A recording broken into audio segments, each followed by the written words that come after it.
This podcast, brought to you by Anchor, is currently non-profit making and is based on the second edition coursebook on international history from 1870 to 1945 for Cambridge International AS Level History. Despite successes in the 1920s as Japan moved towards an international democracy, problems faced by Japan by the end of the 1920s led to the formation of a military dictatorship in the early 1930s. In this episode, I'm going to look at the three main problems that Japan faced. Firstly, Japan was faced with a fragile democracy. Financial scandals and violations in election law had resulted in the reduced support for many political parties. This was exacerbated by the fact that each party was also heavily connected with big businesses in the cities and landlords in the countryside, causing people to become more suspicious, and as a result, people no longer respected the government. Japanese democracy also suffered due to the fear of left-wing radicalism. As part of the so-called peace preservation laws, the Meiji government clamped down on those who opposed the changes and the new political structure of Japan. One of the parties targeted the most was the Communist Party, which had been formed in 1920. This restriction on political parties showed that there was not complete political freedom as promoted by the Meiji government. The second problem faced by Japan was the opposition to the Shidehara's internationalism and the growing influence of the military on foreign policy. Conservative members of government within Japan opposed the Shidehara's international policies, believing they betrayed the Japanese interests. For example, the Washington Treaty was seen as an Anglo-Saxon iron ring, preventing Japan from expanding abroad. They believed it was Japan's right and destiny to lead in Asia and control areas such as China.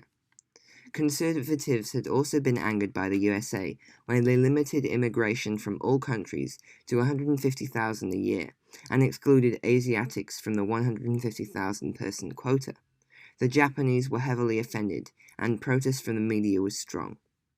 This is quite closely joined with the fact that Japan had also proposed a racial equality clause to be added to the League of Nations during the Paris Peace Conferences. However, the Western powers, including the USA, refused.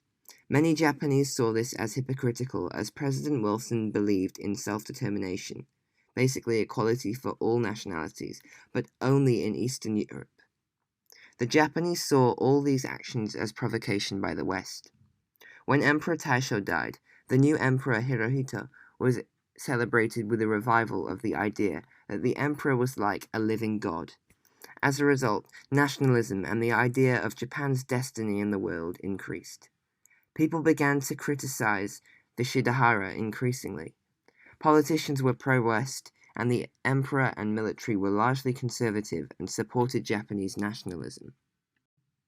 The third problem which affected Japanese democracy in the 1920s was a growing economic crisis. Japan had filled the trade gap during the First World War, leading them to experience an economic boom. However, this only lasted until mid-1921, as Europe recovered from the effects of the war and took back the markets which Japan had been using while the Europeans were fighting in the war. At this time, unemployment and industrial unrest developed, and a strike paralyzed Japan's docks. There was a large divide between cities and rural areas, with farmers being the hardest hit by the crisis, as the demand for crops decreased as Europeans traded their cheaper crops, and the price of rice fell due to good harvests. This further increased negative sentiment towards the government, who appeared to be so closely connected with the big business companies, known as zaibatsu, and the landlords. The largest economic crisis broke out during the Great Depression of the Wall Street crash of 1929, which further degraded the already suffering Japanese economy. By the end of the 1920s, the Japanese government had emerged with the appearance of repression and lacked the democracy which was originally promoted and intended. Overall, democracy in Japan failed as a result of three main factors: a fragile political system, opposition to international policies, and economic crisis. Firstly, the democratic system was seen as weak due to the emergence of widespread corruption. Secondly, the Japanese were enraged as the government failed to take any action when the USA specifically banned the Japanese from migrating into the US, while they were also angered as the League failed to add a racial equality clause. Thirdly, the military was seen as more favourable as they were stronger and presented a solution to the economic problems. Furthermore, farmers blamed the government for economic problems as they were associated with big businesses and landowners. This is the end of the podcast. Thank you for listening.